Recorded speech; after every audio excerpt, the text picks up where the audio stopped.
Hi, I'm Caroline Jones, and I'm reading from Austin, Texas. I'll be reading Chapter 20 of Emily Climbs in the Old John House.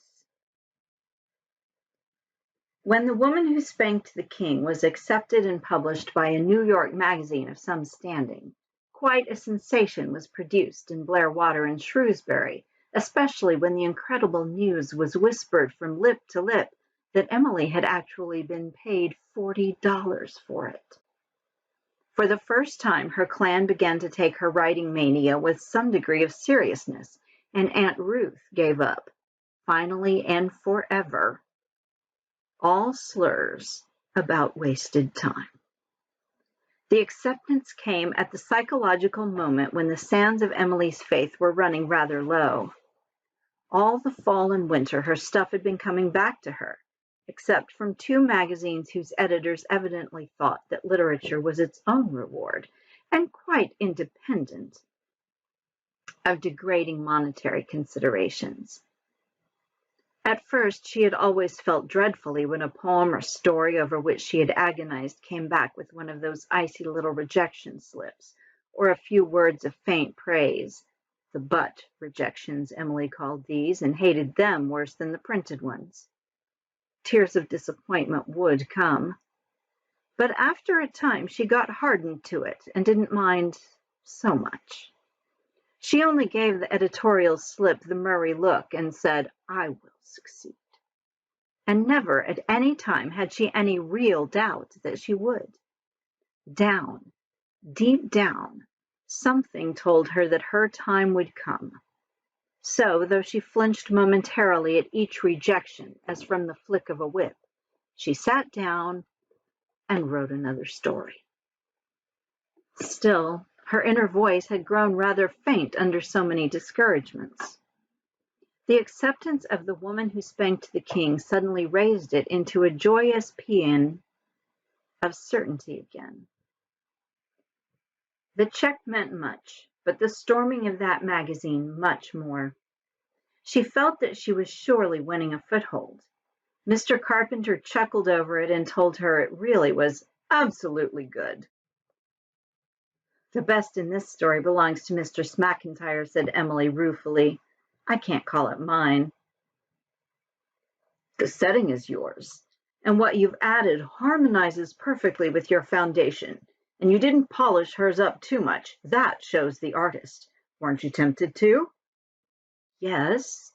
There were so many places I thought I could improve it a good deal." "But you didn't try to. That makes it yours," said Mr. Carpenter, and left her to puzzle his meaning out for herself. Emily spent 35 of her dollars so sensibly that even Aunt Ruth herself couldn't find fault with her budget. But with the remaining 5, she bought a set of Parkman.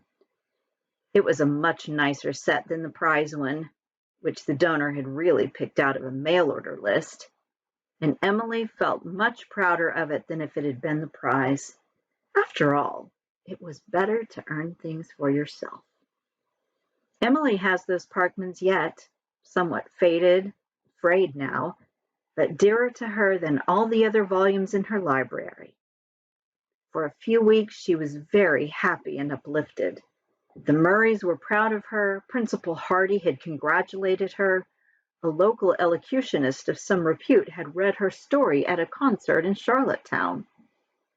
And, most wonderful of all, a faraway reader in Mexico had written her a letter telling her what pleasure The Woman Who Spanked the King had given him. Emily read and reread that letter until she knew it off by heart and slept with it under her pillow. No lover's missive was ever more tenderly treated.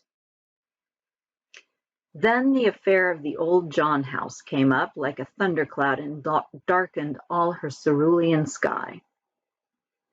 There was a concert and pie social at Dairy Pond one Friday night, and Ilse had been asked to recite. Dr. Burnley took Ilse and Emily and Perry and Teddy over in his big double-seated sleigh, and they had a gay and merry 8 miles drive through the soft snow that was beginning to fall. When the concert was half over, Dr. Burnley was summoned out, There was a sudden and serious illness in a Dairy Pond household. The doctor went, telling Teddy that he must drive the party home. Dr. Burnley made no bones about it. They might have silly rules about chaperonage in Shrewsbury and Charlottetown, but in Blairwater and Dairy Pond, they did not obtain. Teddy and Perry were decent boys. Emily was a Murray. Ilse was no fool.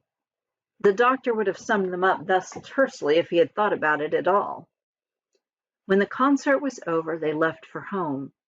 It was snowing very thickly now, and the wind was rising rapidly, but the first 3 miles of the road was through sheltering wood, and were not unpleasant.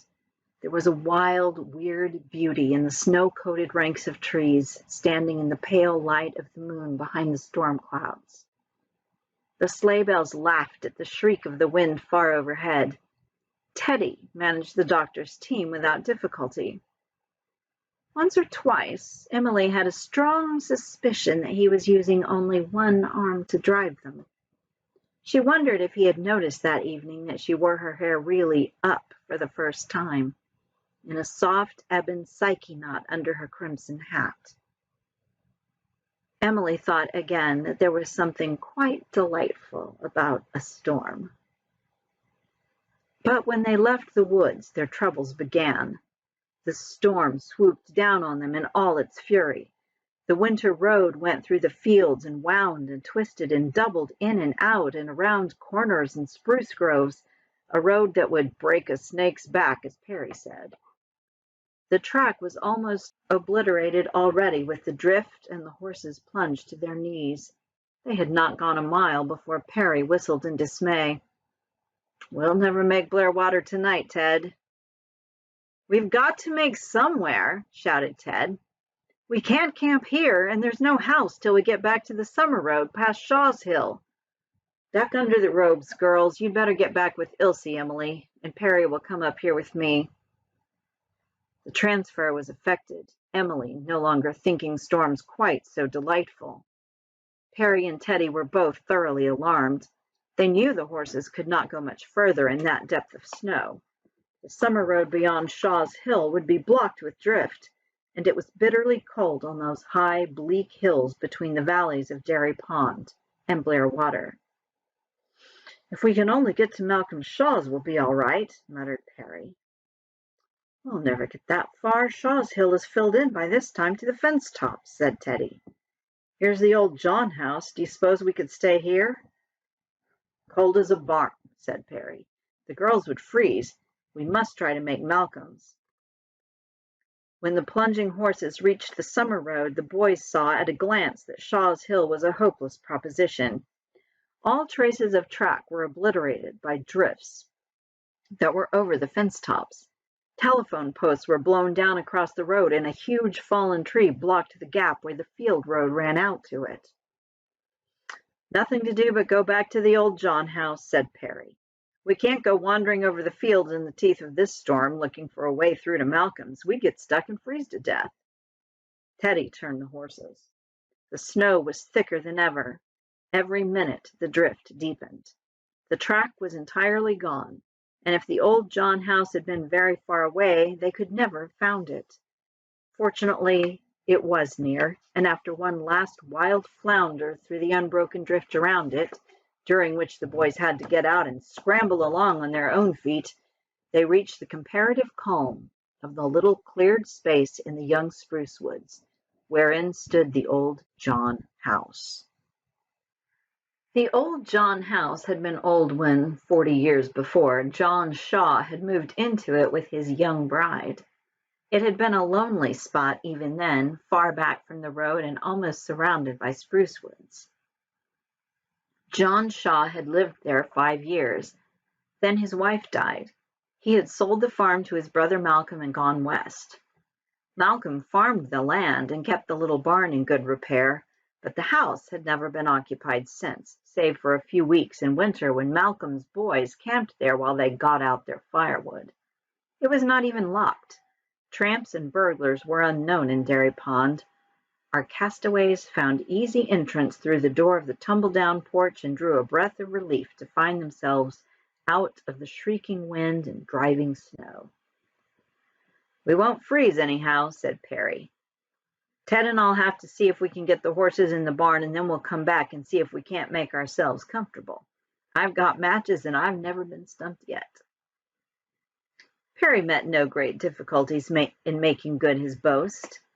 His lighted match revealed a couple of half-burned candles in squat tin candlesticks, a cracked and rusty but still quite serviceable old Waterloo stove, 3 chairs, a bench, a sofa, and a table. "What's the matter with this?" demanded Perry. "They'll be awfully worried about us at home, that's all," said Emily, shaking the snow off her wraps. "Worry won't kill them in one night," said Perry. "We'll get home tomorrow somehow." "Meanwhile, this is an adventure," laughed Emily. "Let's get all the fun out of it we can." Elsie said nothing, which was very odd in Ilse. Emily looked at her, saw that she was very pale, and recalled that she'd been unusually quiet ever since they had left the hall. "Are you feeling all right, Ilse?" she asked anxiously. "I'm feeling all wrong," said Ilse with a ghastly smile. I'm sick as a dog," she added, with more force than elegance. "Oh, Ilse." "Don't hit the ceiling," said Ilse impatiently. "I'm not beginning pneumonia or appendicitis. I'm just plain sick. That pie I had at the hall was too rich, I suppose. It's turned my little tummy upside down. Oh." "Lie down on the sofa," urged Emily. "Perhaps you'll feel better then." Ilse, shuddering and abject, cast herself down. A sick stomach is not a romantic ailment or a very deadly one, but it certainly takes the ginger out of its victim for the time being. The boys, finding a box full of wood behind the stove, soon had a roaring fire. Perry took one of the candles and explored the little house. In a small room opening off the kitchen was an old-fashioned wooden bedstead with a rope mattress. The other room, it had been Elmira Shaw's parlor in olden days, was half filled with oat straw. Upstairs there was nothing but emptiness and dust, but in the little pantry Perry made some finds. "There's a can of pork and beans here," he announced, "and a tin box half full of crackers. I see our breakfast. I suppose the Shaw boys left them here. And what's this?" Perry brought out a small bottle, uncorked, and sniffed it solemnly. "Whiskey, as I'm a living sinner. Not much, but enough. Here's your medicine, Ilse. You take it in some hot water and it'll settle your stomach in a jiffy." "I hate the taste of whiskey," moaned Ilse. "Father never uses it. He doesn't believe in it." "Aunt Tom does," said Perry, as if that settled the matter. "It's a sure cure. Try it and see." "But there isn't any water," said Ilse. "You'll have to take it straight then. There's only about 2 tablespoons in the bottle. Try it. It won't kill you if it doesn't cure you." Poor Ilse was really feeling so abjectly wretched that she would have taken anything short of poison if she thought there was any chance of its helping her. She crawled off the sofa, sat down on a chair before the fire, and swallowed the dose. It was good, strong whiskey. Malcolm Shaw could have told you that. And I think there was really more than 2 tablespoons full in the bottle, though Perry always insisted that there wasn't. Ilse sat huddled in her chair for a few minutes longer. Then she got up and put her hand uncertainly on Emily's shoulder. "Do you feel worse?" asked Emily anxiously. I'm drunk," said Ilse. "Help me back to the sofa for mercy's sakes. My legs are going to double up under me. Who was the Scotchman up at Malvern who said he never got drunk, but the whiskey always settled in his knees? But mine's in the head, too. It's spinning round." Perry and Teddy both sprang to help her, and between them a very wobbly Ilse made safe port on the sofa again. "Is there anything we can do?" implored Emily. Too much has already been done, said Ilse with preternatural solemnity. She shut her eyes, and not another word would she say in response to any entreaty. Finally, it was deemed best to let her alone. Oh, she'll sleep it off, and anyway, I guess it'll settle her stomach, said Perry. Emily could not take it so philosophically. Not until Ilse's quiet breathing half an hour later proved that she was really asleep could Emily begin to taste the flavor of their adventure. The wind threshed about the old house and rattled the windows as if in a fury over their escape from it. It was very pleasant to sit before the stove and listen to the wild melody of defeated storm. Very pleasant to think about the vanished life of this old dead house in the years when it had been full of love and laughter. Very pleasant to talk of cabbages and kings with Perry and Teddy in the faint glow of candlelight. Very pleasant to sit in occasional silences, staring into the firelight, which flickered alluringly over Emily's milk-white brow and haunting shadowy eyes. Once Emily, glancing up suddenly, found Teddy looking at her strangely. For just a moment, their eyes met and locked, only a moment. Yet Emily was never really to belong to herself again. She wondered dazedly what had happened. Whence came that wave of unimaginable sweetness that seemed to engulf her body and spirit? She trembled. She was afraid. It seemed to open such dizzying possibilities of change.